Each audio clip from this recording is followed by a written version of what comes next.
Hideo Kojima, an industry icon who established a blend between film and game at the dawn of the 3D era. Today, his groundbreaking work rings to the tune of multiple Lifetime Achievement Awards, widespread admiration from gamers and critics alike, and over 53 million games sold in the Metal Gear Solid franchise. After his tumultuous split from Konami, Kojima established his own development studio, garnering attention from award-winning Hollywood juggernauts for his new title, Death Stranding. It's miraculous to watch the evolution over the last 2 decades from the birth of in-game cutscenes so blurry it's hard to discern what you're seeing to cinematic gaming masterpieces of the modern era. As a massive fan of narrative-focused games and with immense respect to Kojima's influence in that medium, it's time for an overdue marathon of the Metal Gear Solid series, which of course means that I'll be sharing my thoughts with you on its bosses. We'll blaze through the last 21 years of Metal Gear, including the 5 main titles, Peace Walker, and Rising Revengeance, all leading up to the highly anticipated release of Death Stranding. It all starts today with the masterpiece of '98, Metal Gear Solid. Keep in mind that I'm playing through these games for the first time on the normal difficulty, so I'll be giving a fresh perspective that is entirely my own opinion. With that said, let's jump in with the easiest Foxhound has to offer.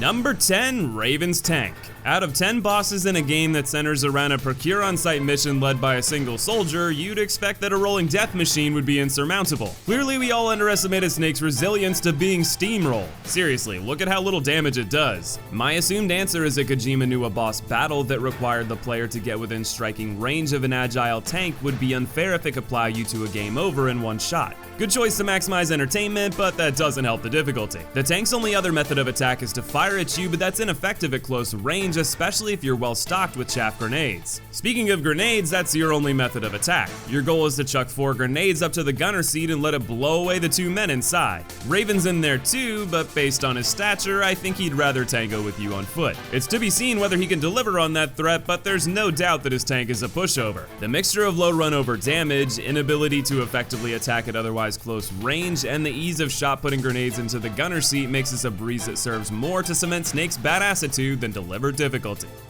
Number 9, Raven. So about that battle on foot being dangerous, the only thing that can compete with the ease of trouncing Raven's tank is a battle with the man himself. The stage is set in a freezer with this absolute unit shouting about the great battle you two are gonna have. And then he proceeds to huff and puff, bobbing around the arena while you casually place C4 in his path to blow away that bravado. That's it. Sure, if you didn't have C4, you might have to scrap for other resources or use your stinger, but that's a matter of your own experience and what you procured to this point. Personally, I hardly use C4 in my playthrough, so this was the perfect time to unleash my stockpile. The only danger is your own carelessness or impatience. His cone of vision on the radar is large and it can play tricks on your eyes if you get too rambunctious. But overall, he is without a doubt the easiest boss to this point outside of the tank.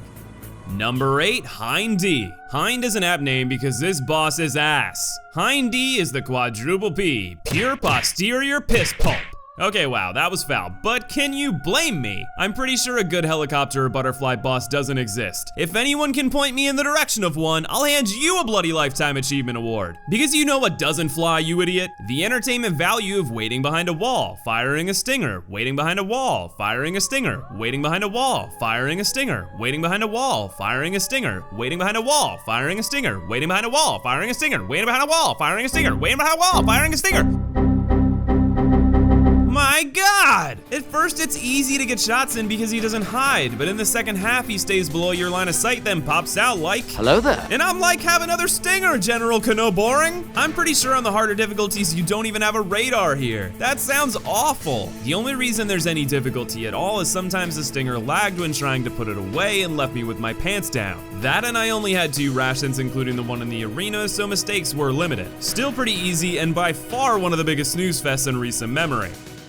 Number 7, Revolver Ocelot. You might think his prefix comes from the revolver he's spinning around like a cowboy's fidget spinner, but you'd be wrong. Clearly it comes from the hundreds of laps you'll be making around this cubed hellscape. As the first boss, I was still getting accustomed to the shifting camera and aged shooting mechanics. In fact, I didn't even realize it was possible to move and shoot simultaneously at the time, so I thought I had to stand still to shoot. That small buffer period compounded with Ocelot's incessant running made for quite a Benny Hill chase. It certainly didn't help my focus that there's a guy moaning without end in the center of the arena. Nothing you can do about it but to win, because if you dip a toe in the center, it's an immediate loss ending in explosion. To take down Ocelot, you'll have to pay respect to his handy revolver, which has 6 shots. He will shoot from various angles and his shots rebound to add an extra layer to your required evasion. After his 6 shots, he needs a moment to reload. That's your primary damage window. However, he never really stops running, or at the very least, it felt inconsistent. This wouldn't be as problematic with run and gun tactics, but stopping to shoot made it a trial in frustration. That said, I'm not gonna knock the fight for my lack of game knowledge. I will say that no matter whether you stop or run, aiming with a D-pad is awkward. But focusing on the challenge itself, it's solid for the early game, but even that isn't anything wild, especially if you did run and shoot. And in the grander scheme, he's well below average compared to the game's harder battles.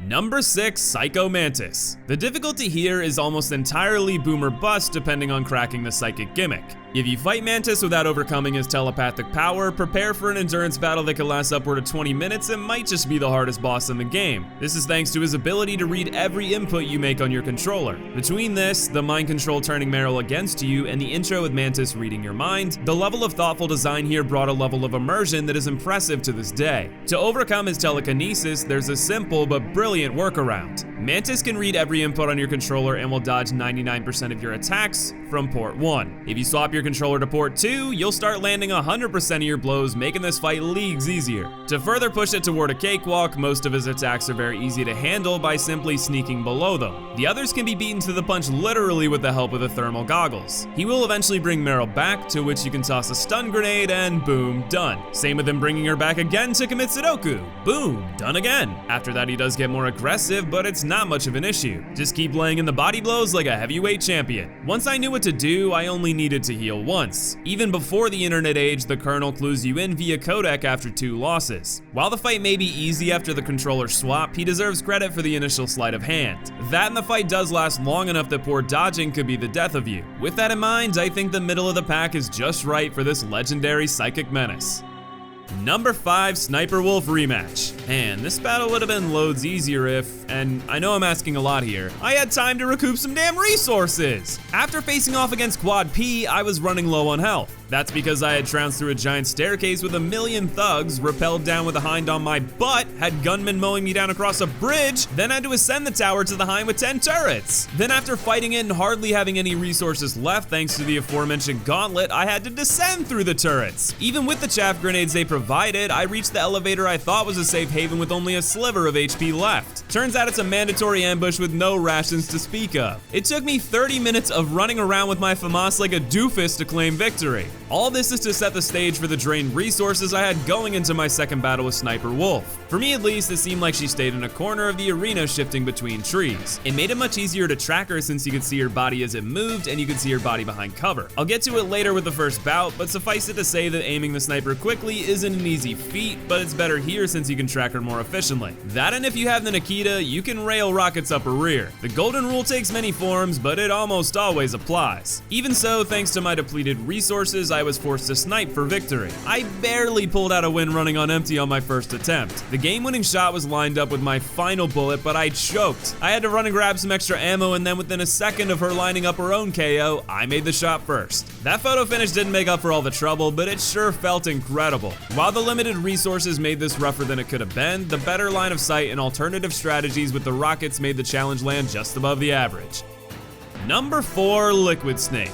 2 genetically engineered super soldiers fist-fighting shirtless atop a flaming nuclear war mech. If that's not a testosterone-fueled homoerotic fever dream, I don't know what is. While I kept my research to a minimum this time around to keep my experiences pure, I'm fairly certain your boxing match with Liquid Snake is classically considered by fans to be an easy match. I'm inclined to agree with a few exceptions. A fistfight in a game with simplistic fight mechanics on your end is not ideal. That mixed in with the many advantages Liquid has is a recipe for trouble. For example, he can kick you when you fall off Metal Gear while you can't. He gets access to attacks that you don't have, and he can counter your throws. He gets to be invulnerable after every combo, which is fair so you can't dogpile damage, but he can sometimes go invulnerable mid-combo if one of your hits doesn't connect perfectly, leaving you screwed. That's all on top of his punches that do a dramatically high amount of damage compared to yours. With this in mind, there are ways to manipulate his AI and appropriate responses to his attacks. Every time you beat him to the ground, he runs away, then gives a brief moment for you to strike first if you position well. In the later portions, he'll kick up on his feet or charge, and both leave him standing still for a generous amount of time if you dodge. There are more examples, but it boils down to you being able to counter every advantage that he has. It makes the battle surprisingly engaging when you take the dated combat mechanics into account, and it adds satisfaction to the challenge of executing, which has even more added pressure due to the 3-minute timer. I'm definitely not trying to convince anyone that it's more than average difficulty, and honestly, even at the number 4 spot on the list, we're probably still below the true average for gaming in general, but I had enough trouble here that it's worth a top 5 spot on today's list.